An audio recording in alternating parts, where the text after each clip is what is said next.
Tonight, Nigel Farage accepts Ukrainian President Zelensky is not a dictator. We've caught up with Reform UK's leader at a Conservative conference in the US, where he's echoing Trump by insisting there should be a timetable for elections in Ukraine. You're hung up on the use of a word. He's launched a peace process that might save hundreds of thousands What do we have if we don't have words? Very important words. P-E-A-C-E. Meanwhile, Sky News understands up to 30,000 British and other European troops could be sent to help secure a possible peace deal. The Kremlin have described the plan as unacceptable. The mother of a teenage soldier who took her own life after making a sexual assault complaint urges the government to stop the army from being allowed to investigate itself in harassment cases. And reforming reform, Nigel Farage gives up ownership of his party as it vows to be more democratic. All that and more with Gawain Towler and Caroline Flint, who'll be with us for the next hour. Remember, guys, I'm the one here in charge. It's Thursday. I'm Sophy Ridge, live from Westminster, and this is the Politics Hub.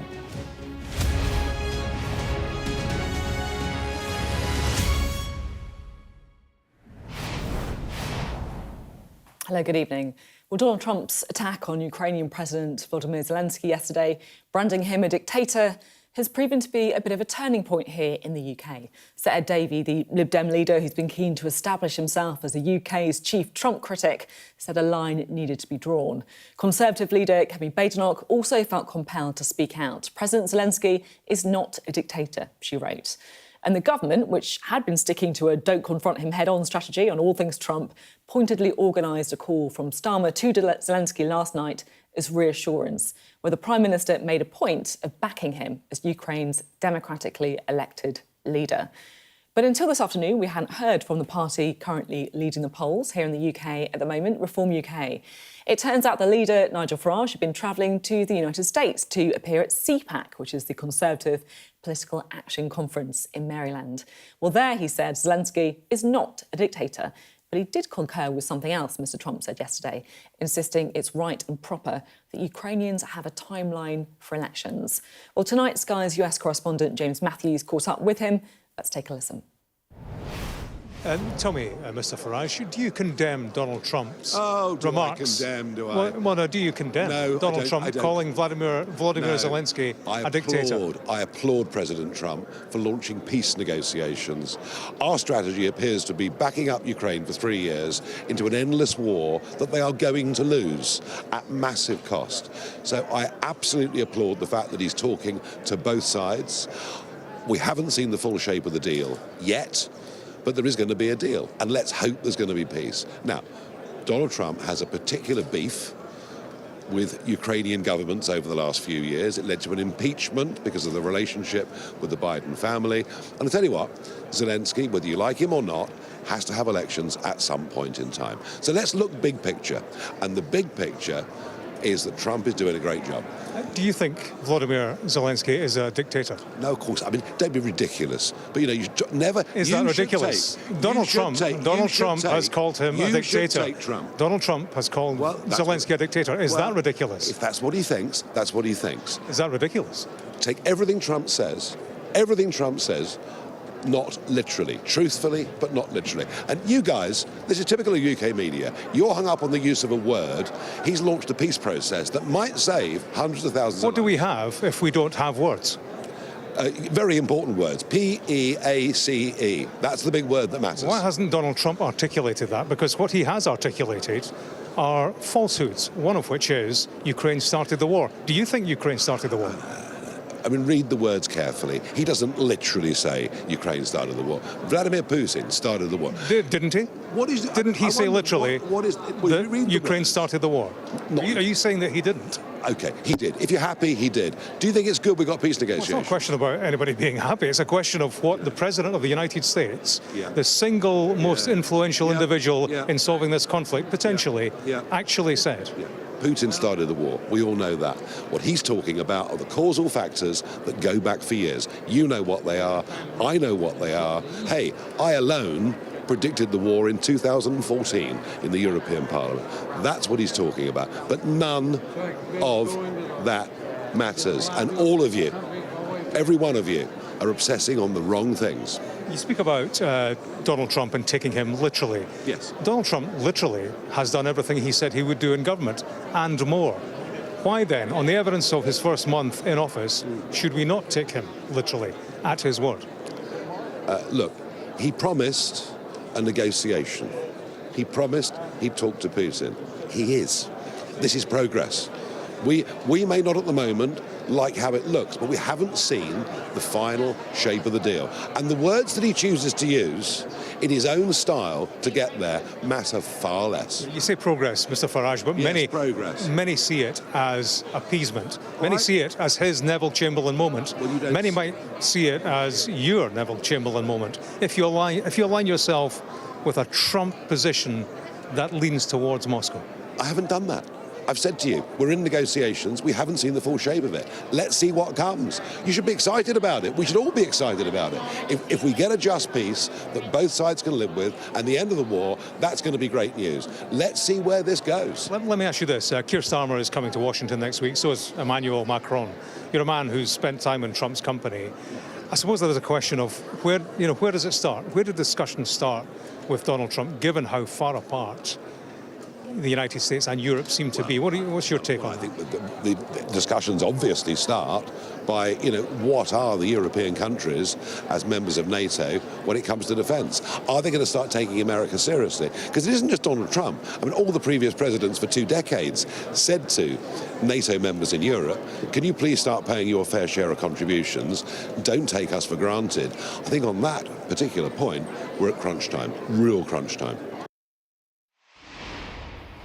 James Matthews and Nigel Farage there. Well, James joins us now live from Washington. James, it was, I guess, quite a spiky exchange, I think it's fair to say. What did you make of it? I think, Sophie, what it demonstrates is the difficulty that all parties out with Washington, D.C. have in squaring this circle of Donald Trump's position and how that can be sold as a valid route forward in terms of securing the peace in the short and the long term. I think everybody is looking for answers to that. In the search for answers, we've just been watching, haven't we, the White House press briefing. I thought that was interesting on a number of levels, from Mike Walls, the national security advisor, a man who said he was in the room, the Oval Office, when Donald Trump spoke to Zelensky and to Putin. Both, we are told, said that Donald Trump was indeed the man to resolve the conflict. We have to take Mike Walls at his word on that one. But clearly, the Americans are robust still, Sophie. They're still flexing their muscles in terms of their position, standing their ground. And what he reinforced, and we've heard it from others, senior players as well, is this business of the economic deal. From this transactional president, this kind of foot in the door, knee in the groin offer that he's made to an ally at its most vulnerable. When Ukraine is weakened, Trump is talking hard cash. This deal that he wants of Ukraine's rare minerals. Mike Walls said that there was offence taken in Washington at what he called unfortunate rhetoric from the Ukrainians to this offer of a co-investment. Mike Walls talking about doing a deal enhancing the pie, growing the size of the pie. I suppose the worry in Ukraine, who have refused this deal thus far, the worry is who eats the pie and what are they left with, not just in terms of the wealth that they own, but the security that they want against an emboldened and encouraged neighbour, as an aggressive neighbour as they would see it. James, thank you very much indeed. James Matthews there reporting for us from Washington. We're joined now by the Shadow Defence Secretary, James Cartledge, to discuss this further. Thank you very much for being on the programme this evening. So Donald Trump's been talking an awful lot about President Zelensky this week. He says he's a dictator. He says his approval rating is 4%. He says he shouldn't have started the war with Russia. Is Donald Trump telling lies about President Zelensky?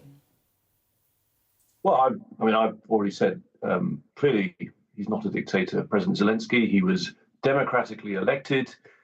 His country has been invaded by a dictator, a real dictator, Vladimir Putin, who invaded without provocation I'm absolutely clear the entire cause of this war is rests with Putin. I think that's clear as night follows day. It was Russia that invaded Ukraine. I also think this, which is that there's a lot of noise around at the moment, perhaps understandably, but sometimes you've got to really focus on what really matters here, and that is Ukraine is still being attacked. There's been we understand, a heavy raid on Odessa this week. They continue to be bombarded, missiled, still huge fighting on the front line, and massive loss of casualties, civilian and military. And in those circumstances, my view is we've got to stand by Ukraine.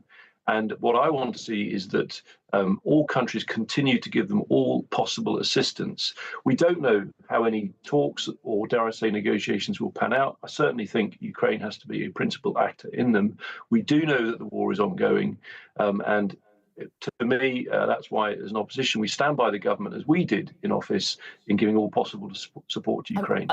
I'm keen to talk a bit more about those practical things, and I absolutely take your point that we shouldn't get too obsessed by this war of words. But at the same time, truth matters, language matters, right?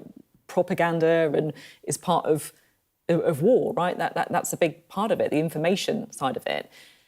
Is Donald Trump echoing the kind of disinformation that we've been getting from the Kremlin? Well, look, I certainly think that, who could possibly stand up the fact that Zelensky has an approval rating of 4%? I think from what I hear, it's similar to President Trump's. So if you ask me, are these things true? No, I don't agree. But I don't speak for President Trump. I do agree with him on one key aspect, and I think that I know you want to focus on those words, but I do think we have to step back and look at the big picture here. The US for a long time let me just finish this point, Sophie, because I think it's crucial strategically. For a long time, the US more focused on China, whereas we and less, if you like, focused on the high north. We as a country, with our European NATO allies, do need to spend more defence and take more responsibility for that. So I think he's got a point there, but obviously I don't agree that Zelensky is a dictator, or on the other points you made. Just finally on the language, Nigel Farage has agreed with Donald Trump that President Zelensky should set out a timetable for elections. He also said to my colleague James Matthews, this is typical UK media, you're hung up on the use of a word. He's launched a peace process that might save hundreds of thousands, and we should all be excited about that. What do you make of Nigel Farage's comments? Well, I did tweet on this earlier because I do find it extraordinary, actually. Winston Churchill was not a dictator, but he didn't hold elections during the war because we had a war on. The idea that the priority right now for President Zelensky should be hold elections, which, by the way, millions of people in specific dedicated public buildings which become a target, is crazy, in my view. That should be the last thing he should be prioritising, not because he's not a democracy, because he is under existential attack. His country is being attacked day and night, and we have to stand by them. Because, I think a crucial point from all of this, we have to remember, if Russia is seen to win in any settlement, that will be bad for all NATO countries, including the US, because other adversaries like China will look at that and it will embolden them. So I think there is a danger of getting caught up in this language. But to my mind, to say that he should set a timetable for elections when his country is at war and being bombed, I think it's an incredibly trite thing to say. So finally, I'll just say this point: there's a lot of people forget. At the outset of the war, I think it was just a few days after the invasion started, it's quite famous that President Zelensky was offered a helicopter out by the US, and he said, I don't want to ride, I want ammunition. He stayed to fight, to lead his country against what everyone assumed was overwhelming odds. And with the support of our government and our country, he managed to withstand that, and his country now is in a far better position. It's still a terrible one, but far better than it could have been. And strategically, Europe's in a far better position. So it shows we've got to stand by them. And I think for all of us as politicians in all parties, we've got to support the UK government in going out to Washington and seeking to ensure that Ukraine has a key say in these negotiations if they're to happen. But in the meantime, as I said to you earlier, just to remember there is still a war on. We've got to focus on supporting Ukraine day to day. On that support for Ukraine, you want to see more defence spending. The Conservatives went into the election saying you wanted to get to 2.5% of GDP by 2030. Has it got to be quicker than that now? Well, I think, look, you're right to raise the point of speed. So I was the Minister for Defence Procurement up to the general election under the Conservative government. I played a key role in coming up with the plan for 2.5%. And the thing I cannot emphasise enough is this. If you order today Storm Shadow missiles, they don't arrive tomorrow. They'll arrive in a few years at best. So every month you're not placing those orders is a month you've wasted. And back in July, I said to the government, there's a plan ready to go. Back it, because they're holding this strategic defence review, which to me has delayed decisions that they're going to make anyway, because we all know we need to replace the shells we've given to Ukraine, we need to replace the Storm Shadow missiles and the artillery and so on. It was right to give them those weapons, but they need replacing. So I want, whatever the level of spending is, and even up to 2.5%, our plan created 10 billion extra for munitions. But whatever that spending amount is, you've got to get on with it. Speed is key. So you saying that actually 2.5% by 2030 is too slow now, that actually it needs to be faster. What are you exactly saying? So what I'm saying is when we had that plan, the thing that it delivered for the MOD was a multi-year trajectory to 2.5%. It was a significant increase, billions of pounds extra. It meant they could, at that point, start ordering. Is that quick enough? Is that quick enough now, though, or does it need to be brought forward? That's my question. Well, I think they should get on with that plan as a bare minimum. As to whether we need to spend beyond that. So what I've said recently in an article last month, I said, look, the government are doing a strategic defence review. Obviously, when that comes out, we will consider it. And as a party, we'll look at whether we think we need to go further. But I do think there's an important caveat in all of this, which is we also need to say how we pay for things. So when we had the plan to go to 2.5%, which would have enabled us to place those orders back in the summer, to start ordering the munitions, the shells, to replace what we've given to Ukraine and so on, and we had that plan, it was funded by reducing the civil service back to its pre-pandemic size. So one thing I am clear on, whatever we spend, we're going to have to be robust about how we pay for it. We were, and I've also said it may be that we need to go further, but if we do, we'll be prudent about it. I think the key thing is now the government need to get on with this, because if the MOD doesn't know where it stands, 3 years, 4 years from now, it cannot order something that's going to actually pay for in 3 years' time. That's the crucial point. It's not just the quantum, as important as that is, they really need to get on with it. And other European countries do, because as I said to you earlier, that's one point where I strongly agree with President Trump. All of Europe needs to up its spending. It needs to drive industrial capacity, send that very strong signal to our brilliant defence sector to increase production, because ultimately that doesn't just improve the strength of our defence, it sends a very powerful deterrent signal to Putin. OK, thank you very much indeed. Good to talk to you this evening. You're welcome. Well, the diplomatic upheaval over the war in Ukraine is sure to feature in tomorrow's papers. We'll have our extended press preview from 10:30 this evening with tonight's news and tomorrow's headlines. Joining us will be the Conservative Home's Deputy Editor, Henry Hill, and the Guardian's Deputy Political Editor, Jessica Elgo.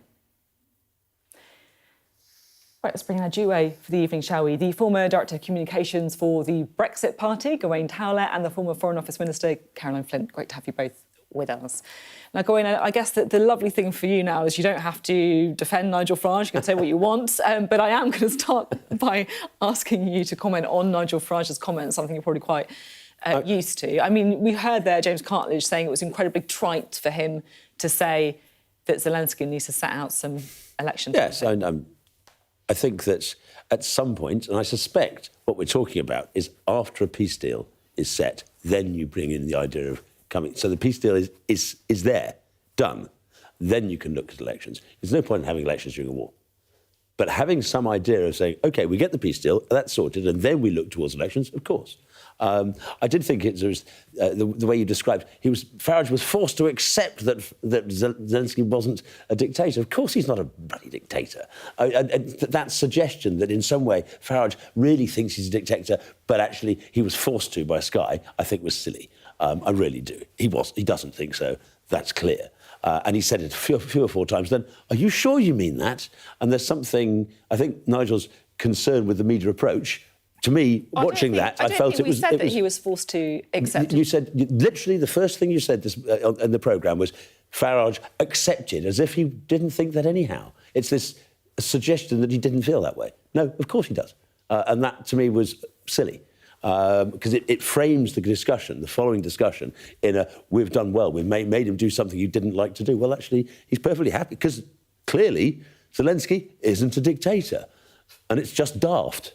I guess my My reaction to this slightly is the only reason we're talking about whether Zelensky is a dictator is because Trump said something. Donald Trump said it, right? Agreed. Right? So, are we falling into the Donald Trump trap here, where he says these ludicrous things and then we spend 2 days talking about it? Well, I think a number of politicians, senior politicians, have come out in Europe and basically said, Keir Starmer, the Prime Minister amongst them, to say, to actually come back pretty strong after the comments by Trump about President Zelensky being a dictator, that he is not. And that's because they're saying, actually, we're not accepting this. We're not accepting this framing of the president of Ukraine and how that is being pursued. I think it's actually 100% fair to ask Nigel Farage that question. I'll tell you why. Because Nigel Farage has spent quite a long time leaning into the sort of Putin myth. It's not so long ago, last year, I think, in terms of whether it was after or just before the general election, he got a bit of a smack back, actually, from the British public because they weren't very happy with some of the things he was saying, which appeared to be pro-Russia and pro-Putin. He's also said in interviews, and this thing about the elections is absolutely ridiculous, Zelensky and every politician in Ukraine, in fact, I heard an opposition politician today who said, look, none of us, she said, I don't agree with everything Zelensky talks about, but actually, we all agree we do not want an election when we're in a state of war. So the idea that it should be put into the mix at this stage is really about undermining the Ukrainians and Zelensky. And that's the problem for Nigel Farage, because whilst he's leading in some of the polls at the moment, something like 77% of the British public actually do not support Russia and support Ukraine. So he is now hang on a second, he is having to lean into the reaction of the British public, maybe some of the people who voted for him, who do not agree on giving Russia an easy ride. Can I ask a genuine question? Yeah. This isn't about Farage. This is about Trump and what has been said in America.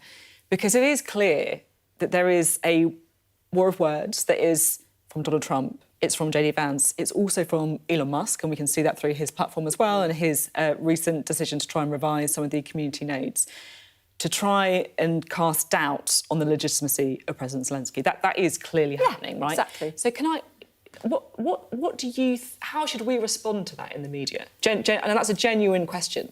I mean, clearly there seems to be something going on there, and I would agree. But I think the bottom line, and I do take issue with something that Caroline was just saying. Yes, if he got a slap down, it was during the general election. If he got a slap down, that slap down led him to win 5 seats and get 4.1 million votes, which was significantly more than anybody thought before the election. Yeah, but he's very conscious of his poll ratings in relation to this particular issue, which isn't as positive as other polls about. He didn't deny comments. that in 2014 he was raising the subject, saying there would be war. And that's all he was saying during the election was, I was warning about this. I was warning about this 10 years ago. And interestingly, but isn't it interesting, though? Interestingly, almost all people who actually wrote about it a couple of days later were saying, well, actually, there is a point here. However, right now, where we are, getting some form of peace discussions is better than we were 2 weeks ago. This has got to be the way forward. But he's in a rock and a hard place because, as we know, and he says it many, many times, Trump is my friend. Trump is my friend. So he's been, to a certain extent, has been forced in a position to sort of say that, Zelensky is a dictator. But at the same time, he's also saying things like... Again, he's not being forced to say something he thinks. He's saying in terms of the peace process that actually UK and other European countries are irrelevant in it. America is really important, but it is really relevant for us and other European countries about what happens in that peace process. Because it's on our continent. Yeah, but what have we done? We had Germany blocking arms going there. What have we actually done in Europe? Very little. Can I genuinely just go back to that initial question about how we should respond to what some see as the information campaign, I guess, against Zelensky in the media? Should we ignore it? Do we need to respond to it? What do you think? Well, there's one word. It's TRUTH. As journalists, truth. I'm just echoing. I literally was running out of my head. So basically, I mean, one of the things that seems to me about journalism is you actually provide some truth to the public when falsehoods are being spread in this way. And I'm sorry that Trump has said untruths about Zelensky, about his poll ratings, which I understand. I think it's 46% at the moment, I think, for Trump in America, which is pretty good. But I think it's something like 55, 56 for Zelensky amongst Ukrainians. This thing about the elections thing is ridiculous as well. And actually, Zelensky has said time and time again that he wants to work for peace, but he says we should be at the table as well. He's also actually, in recent times, talked about recognising he may not get all the land back. And I think that's quite a big thing for him to say. And I think being treated like this is just not helpful to the peace process. And I honestly, with Trump, it seemed to me when he had that 90-minute conversation with Putin, Putin must have been rubbing his hands with glee, because he came out of it saying, you're not going to join NATO and you're going to have to give all the land back. Well, there's one response. One of your correspondent was asking over in Washington, what's more important than words? Actions. OK. Actions are more important than words. And if this creates peace, that's the action. We're out of time. This has been a genuinely fascinating discussion that I could have spoken to both of you about for a lot longer. Thank you. You're watching the Politics Hub coming up. We'll hear from Ukrainians in the UK as they come together for a concert marking the 3-year anniversary of the conflict. Stay with us.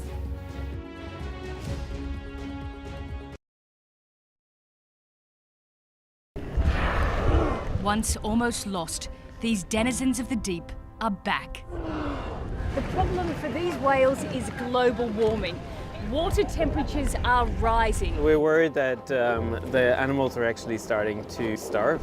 Deadly and outdated. What do you think should happen to the nets? I would like to see them go.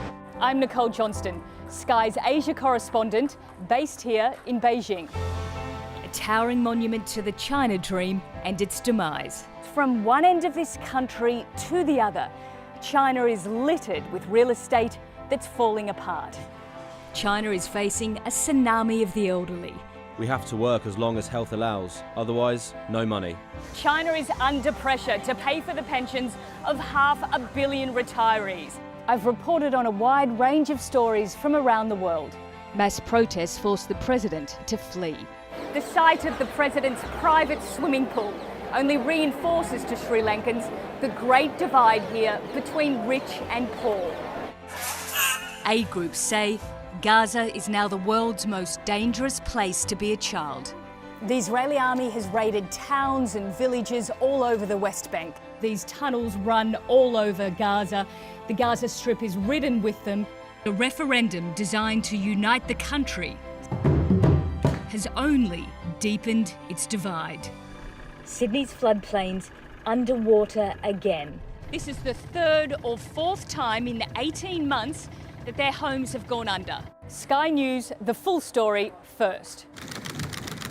It may seem like a gimmicky toy, but it is part of the global race between the United States and China for new technology. This elite engineering designed to humour and to help us. We've got your Sunday mornings covered. From the front page and the sounds of the streets to the voices of the people who make the major calls and big picture politics beyond Westminster.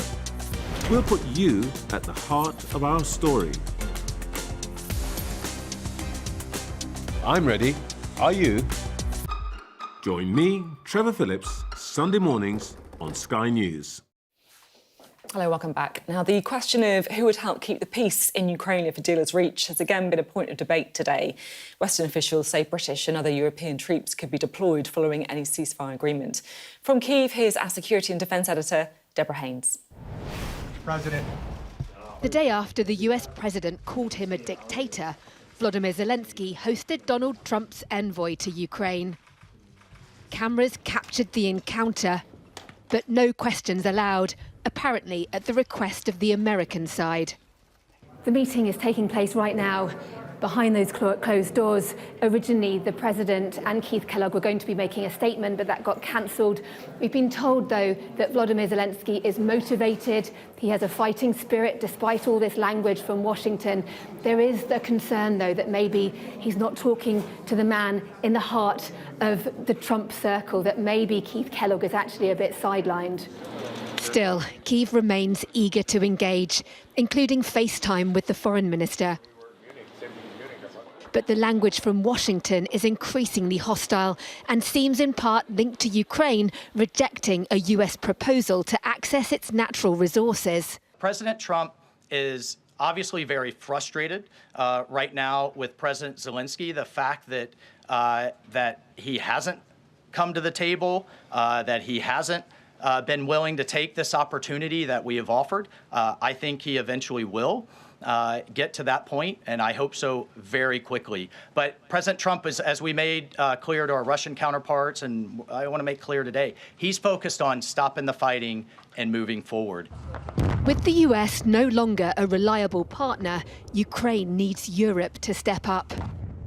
Here, NATO soldiers training in Romania. Western officials say British and other European troops could be deployed to Ukraine as part of what's being called a reassurance force following any ceasefire deal with Russia.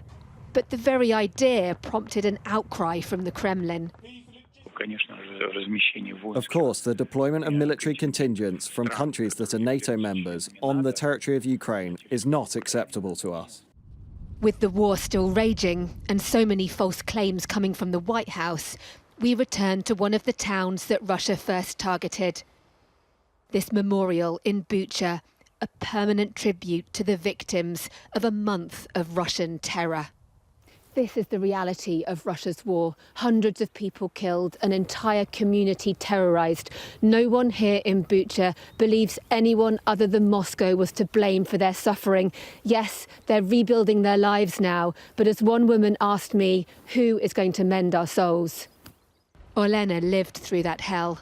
She was shocked to hear the US president recently suggest Ukraine had started the war. He's dishonest. He calls our president a clown. But honestly, you'd have to search far and wide to find a bigger clown than Trump. A circus act. That's what he is. But no one is laughing here. Deborah Haynes, Sky News, Bucha, Ukraine. Many Ukrainians around the world are watching nervously as diplomatic efforts to chart a course for the country's future take place. This includes those who've come to the UK to escape the fighting, and some of that Ukrainian community is coming together tonight in Reading for a concert to mark the 3rd anniversary of the war. Sky's Ashna Horonag is there for us tonight in Reading, and she can speak to us now. Ashna, what's the atmosphere been like?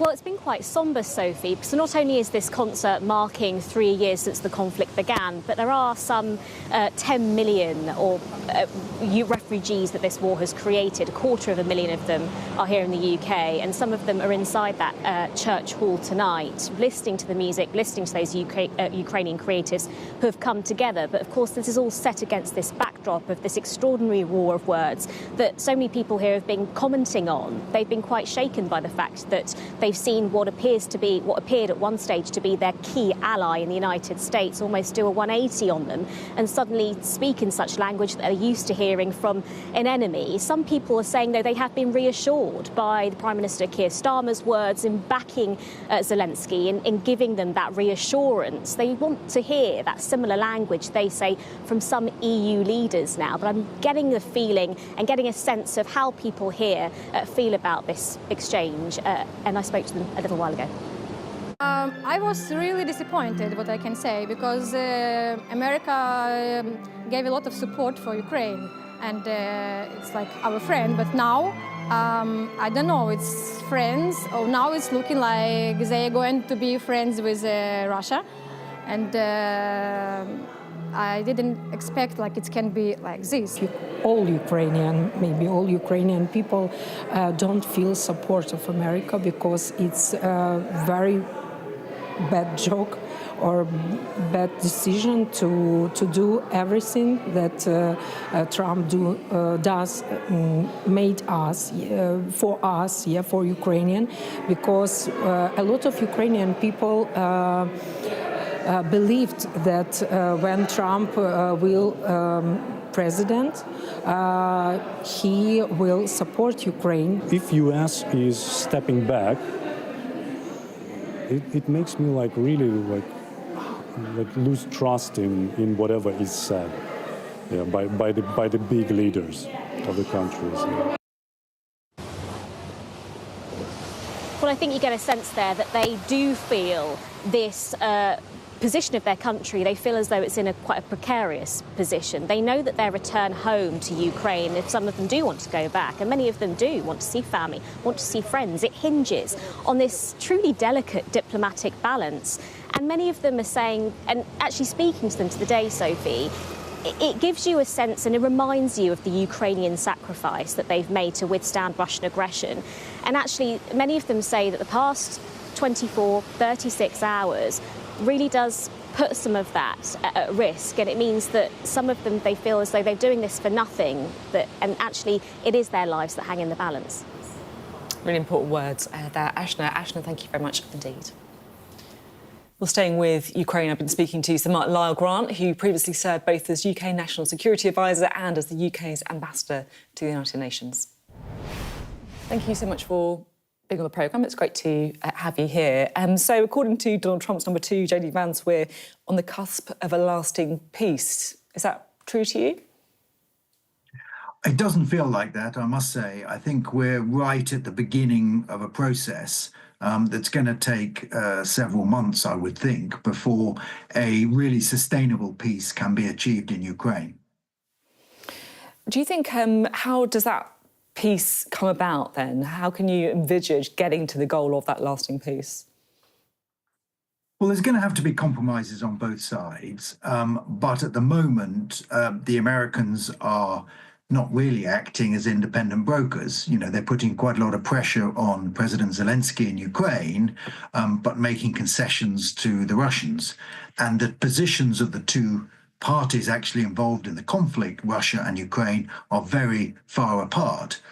And there's going to have to be some agreement that both sides can accept if there's to be any chance of a sustainable agreement in the longer term. So you say that they're not acting as an independent broker. Do you think they're acting as an ally of Russia then? Well, I wouldn't go as far as that. But, you know, when President Trump says that Russia has all the cards, well, you know, the Americans have given Russia a number of aces themselves in the last few days because they've engaged in a process of normalization with Russia, talking about future economic cooperation without the inclusion of Ukraine in those talks. And they've made a number of concessions in advance that Ukraine would be very reluctant to accept in the negotiating process.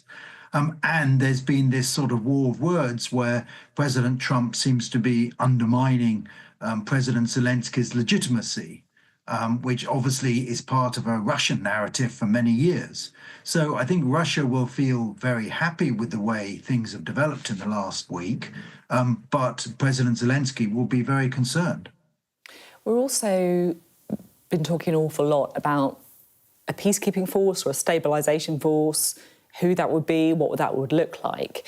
Donald Trump has said that he doesn't think that that should be including American troops. He also says it shouldn't be protected by Article 5, so it wouldn't have NATO protection as well. And if both of those things are true, do you think Britain should be part of any peacekeeping troops? Well, I think we're not really talking now about peacekeeping troops or even stabilisation troops. As I understand it, we're talking about a rather smaller force, which wouldn't be on the front line, but would be stationed in the cities, in the ports, in the railway stations, etc., to offer some assurances to the Ukrainian people. But even that will probably require what Sir Keir Starmer says is an American backstop, which means essentially logistical support, intelligence support, airlift, etc. And anyway, the Russians have said that they're not willing to accept any European NATO troops in Ukraine. So I think we're a very long way from any realization of such a force. But I think it was right for Keir Starmer to have said publicly that Britain would be prepared to participate if there was agreement on such a force as part of a sustainable peace agreement, because that's an important political gesture to make in advance of his trip to Washington next week. It's interesting, though, as well, isn't it? Because I guess some people will be quite nervous. And I accept what you're saying, that it wouldn't be on the front line, that it would be in cities and in ports. But if we are in a situation where Britain, which is obviously a nuclear power, is at risk of some kind of confrontation with Russia, another nuclear power, then things could escalate quite rapidly. Well, that's why I think that the force will never be realised unless there is an agreement by both sides on not just a ceasefire, but some sort of permanent deal which guarantees the future sovereignty of Ukraine and has credible security guarantees which would deter Russia from any further invasion. So I think that's why I say I think we're a very long way from that today. And so some of the talk that we've seen around the commentariat of this force going in, I think is premature. And as I say, Sir Keir Starmer's gesture is more a political one than a military decision at this stage. That's interesting. That's very interesting. There has been some briefing that we've been getting at Sky News that any stability force, and I know you say it's a long way off, would have up to 30,000 soldiers. I mean, is that enough? Well, if it's serving the purpose that I mentioned of being stationed in sort of cities and airports and things, then I think that might be enough. If you were having a proper peacekeeping force or even a peace enforcement force along the whole of the front line between Russia and Ukraine, then 30,000 certainly wouldn't be enough. And just finally, you're a former national security advisor. What would you be advising the government about right now, about the events of this week and the impact on British security? Well, I think it's important that the government doesn't react to every tweet or every comment that President Trump makes, but concentrates on getting the sort of key messages across. And I think that's why Keir Starmer's visit to Washington next week is going to be important. He goes with a strong basis behind him because we are America's closest ally. We are stepping up to the plate in terms of support for Ukraine and in terms of defense spending. But I think he needs to get across a number of messages about what would be an acceptable outcome to any peace negotiations, which means guaranteed sovereignty for whatever territorial boundaries that Ukraine is left with at the end of this process. So freedom of choice, policy choice in the future, but also credible security guarantees. But also, I think, put across two underlying arguments to President Trump. The first is that the future of Ukraine is important not just for Ukraine and Europe, but actually for American security as well, because of Russia's links to China and the sort of axis of resistance, if you like. And so any concessions to Russia in Ukraine will be seized upon by China, and that in turn threatens America's security. But the second message is the positive one, which there's a real opportunity for President Trump here to be the peacemaker, but it has to be a credible peace. You know, he can legitimately try and win the Nobel Peace Prize if he is the architect of a sustainable peace and end to this conflict. But if, on the other hand, he just goes for a rapid down and dirty peace agreement that's not going to last several years, then he cannot expect to be seen, his legacy will be trashed in the same way that President Biden's was by the withdrawal from Afghanistan in 2021. OK, thank you so much. It's been great to get your perspective tonight. Thank you. Thanks, Sophie. Now back to the UK, because there are calls tonight for the army to be stripped of the power to investigate itself. It's after a coroner ruled its mishandling of a sexual assault complaint played a role in a soldier's death. Royal Artillery gunner Jaisley Beck was found dead in her room at Larkhall Camp in Wiltshire in December 2021. And today an inquest ruled she'd taken her own life after a long period of stress after being harassed by her line manager. Sky's Becky Johnson reports. Jaisley Beck was lively, confident and good at her job. But as a gunner in the Royal Artillery, she was sexually assaulted and subjected to intolerable harassment. The failure of more senior officers to report her assault to the police was a breach of army policy. The way the complaint was handled contributed to her death by suicide. Her family were in court as an inquest concluded the army had failed to protect her. The army has admitted that it let Jaisley down and has apologised for its failings. But no apology will ever bring our daughter back.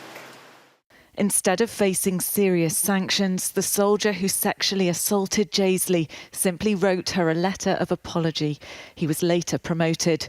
It meant when another soldier more senior than her, Bombardier Ryan Mason, sent her thousands of messages, she didn't report him, despite feeling afraid of being alone with him. Her mother in no doubt who to blame for her daughter's death. The army. I believe that this was systemic. This has happened to so many other female soldiers. When it comes to sexual assault, sexual harassment and sexual abuse, the army should not be marking their own homework. This inquest has put the spotlight on a culture of misogyny within the army and prompted hundreds of female soldiers to detail their experiences on social media. Tamsin Hort was friends with Gunnar Beck and served in the army at the same time. She says the abuse was constant.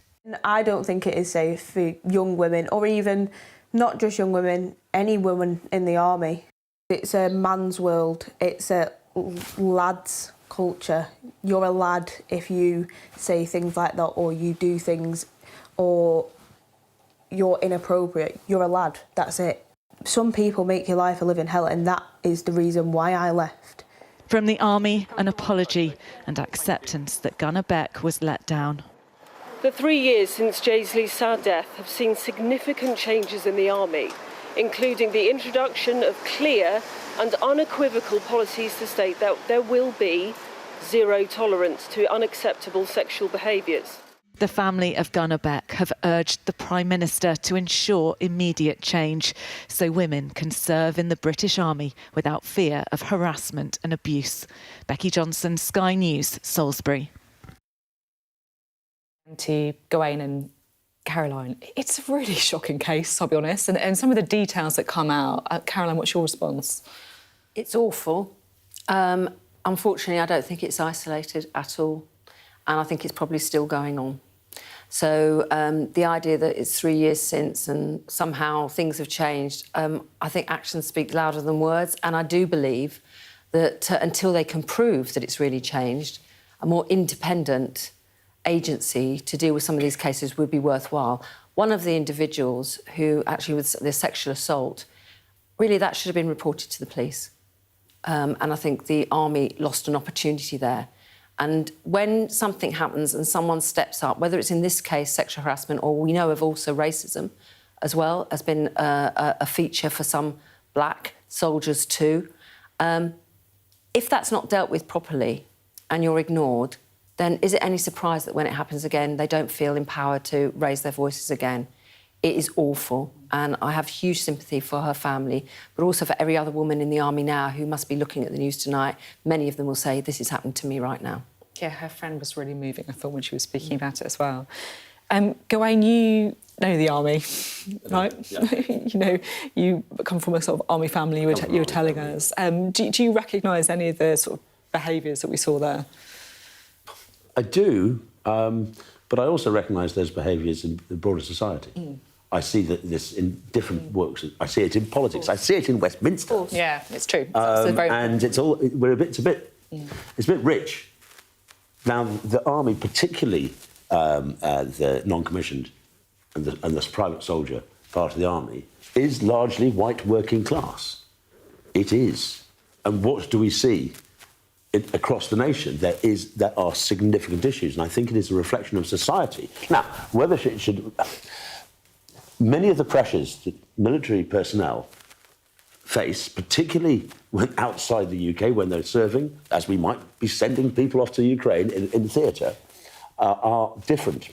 We saw with the Renane case, we saw in various legal cases involving the army, that the idea that they don't mark their own homework, there's a sort of pick and choose aspect here. Sometimes it's absolutely right that the army do, because the pressures are different. No other job has killing somebody as part of the remit. But on, it is a different thing. On this specific issues flagged up by this case, where it's protecting soldiers, yes, right, like the female soldiers. One would hope. Is there? Do you think there's an issue with the kind of ranks in the army, where you heard there that she felt that she was being harassed by one of her superiors? I do think it would be felt that the two people involved, the line manager, rankles with me. The idea that it's a bombardier in this case is called a line manager just feels wrong for a military sense. However, they have a duty of care. They do. To those that they do, but are in a superior, for want of a better word, position. The sense of omerta about not going to an actual officer. And in this case, it was the warrant officer, the senior non-commissioned officer, who was the first person who was alleged of these alleged allegations against. It becomes almost impossible for a private soldier, because if a private soldier goes to an officer, they'll never get spoken to by anybody. But that's the culture, isn't it? And there clearly is. I mean, obviously, you come from an army family. I did the Armed Forces scheme. I don't want to compare that to your experience at all. But when I did that, and South Yorkshire, which was the constituency I represented, was, you know, basically a recruitment ground, actually, for the army in particular, you know. But it's about a culture, and there is certain aspects of a culture in an army about the line of command, but also everyone feeling that you've got everyone's backs. Yeah. And if we've got women in the army who are also, in many circumstances, putting their lives on the line as well, to not feel that the men around them, whether they are, you know, privates like them or gunners like them, or those who they look to for leadership, haven't got their back, well, that's a sad place for a entirely women to agree be. with you. I did notice something being said by the friend. Was this, being a woman, it's a male environment. Yeah. And there were sort of questions, should any woman, she was almost saying, should any woman be in the army? It's an interesting, well, has it failed? Has it failed? This I don't is know. Another debate for another time. If that's what's happening to women. We are out of time. Thanks very much for being with us. Still to come on the Politics Hub. How Reform UK is reforming. Coming up on the UK Tonight at 8 o'clock, we'll get the latest on the war in Ukraine and the UK's increasingly difficult balancing act of supporting Kyiv while keeping Washington, D.C. on side. We'll also be back in Godstone in Surrey, where some residents have been told the sinkhole could keep them out of their homes until the summer. And as Amazon takes creative control of James Bond, we'll be looking at what the future might hold for the British Cinema Institution. All that and more on the UK Tonight at 8 o'clock.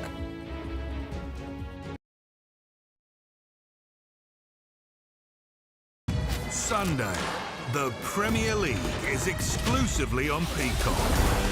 The league's most dynamic scorers square off. Goal for Haaland! Erling Haaland and Man City. Fantastic goal! Mo Salah and Liverpool. Time after time, he is Liverpool shining lights. This is the Premier League. That's just stunning! Sunday, only on Peacock. I'm David Blevins, and I'm Sky's senior Ireland correspondent. It takes 60 minutes to cross the Irish Sea. It took the British monarchy a century. I've spent 30 years reporting the journey from conflict to peace. The political parties of Northern Ireland have reached agreement. If there's anyone who might know how to fix Northern Ireland's devolved government, it's the American architect. Changes in circumstance require changes in approach. The end of the political stalemate, the start of a new chapter for Northern Ireland. I confirm that I am willing to take up the office of First Minister. My election to the post of First Minister demonstrates the change that's happening on this island. Catholics and Protestants on different sides, now facing the same threat. If we both contract COVID-19 and end up in hospital, religion's nothing. People here are adept at finding hope amid adversity. That's the spirit of a place that punches way above its weight. We help you understand the world with us. A toxic blue-green algae now poisoning Lough Neagh. It's breaking your heart what has happened here. It is. This is a vital resource, a national treasure, now fighting for its very life. They are effectively surrounded by Northern Ireland, and that makes this the most unlikely of international frontiers. If there's a hard border, I think it'll cripple the country. Winter is coming. Welcome to Winterfell. It's an iconic location in this globally acclaimed drama. Ophelia was the most powerful hurricane this far east in the Atlantic on record. Sky News, the full story first. Hello, welcome back to the Politics Hub. Now, Reform UK says it's taken an important step to, in their words, professionalise the party, with the party chairman saying they've officially democratised. Now, here it is in black and white on the party's Companies House page. Reform's leader Nigel Farage and deputy leader Richard Tice signing over control of the party, so they're no longer listed as persons with significant control. In a statement, the party said, "We're pleased to announce that, as promised, Nigel Farage has handed over ownership of Reform UK to its members. Reform UK is now a non-profit with no shareholders, limited by guarantee. We're assembling the governing board in line with the Constitution. This was an important step in professionalising the party. We'll soon have more exciting announcements about Reform UK as we prepare for government." Right, let's chat to Gawain and Caroline. Caroline, you're getting flashbacks to, democratising the party, giving your members more of a say. Oh, my goodness. It's not always, yes, 45 years sailing, membership right? of the Labour Party, it isn't always plain sailing at all. And, what's interesting, I suppose this is progress. In some respects. So the threshold was pretty low, I have to say, but it is progress. But I think it's quite interesting because in terms of the registering of this not-for-profit organisation now, it went from 4 people running, I think, to 2. I think it's Nigel Farage and the chairman of Reform UK. But the other thing I saw, I think, in the Constitution was that in order to have a vote of no confidence in the leader, half the membership have to write to their chairman. Well, apparently I think there's 200,000 members, so you'd have to have 100,000 members writing in for a vote of no confidence. So let's see how this works out. But they are having to do this because obviously they're thinking they have to report to the Electoral Commission, they have to demonstrate what they are, they have to abide by some of the rules that are important. So they're professionalising now. You've left the front line. Is this something to read into this? Clearly, I was a key step on this road to professionalisation, to democratisation. I was, in fact, the major roadblock to both of those things. Now they can stall. But no, this is brilliant news. I'm delighted. We are moving forward. It's not Switzerland. It's not a form of direct democracy, but no party is. It is definitely a step forward on that road. The democratisation and professionalisation do go hand in hand. It is a start-up. It's doing remarkably well as a start-up, but as you start as a corner shop, you become Morrison's. The rules governing the internal running of a corner shop are very different from the rules governing Morrison's, and that's the process we're going through. And can I say you're going to stand to be a candidate, aren't you, for the governing board? I think I hope so, yes. Exclusive. No, I hope so. But that process will go forward. There will be elections for 3 board members, and I hope I will be putting my hat in the ring. Great, there. Little scoop hat for us tonight. Love it. Thanks both very much indeed. Great to have you. I'm not, by the way. Rude. You're not. No, still in Labour. That's it from us tonight. I won't see you tomorrow at 7. I'll see you Monday at 7. Up next, though, it is the UK Tonight with Matt Barbet. And then, of course, at 9 p.m, you've got The World with Yada Hakeem. Great weekend when it comes.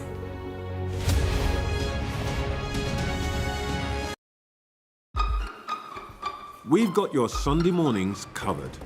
From the front page and the sounds of the streets to the voices of the people who make the major calls and big picture politics beyond Westminster. We'll put you at the heart of our story.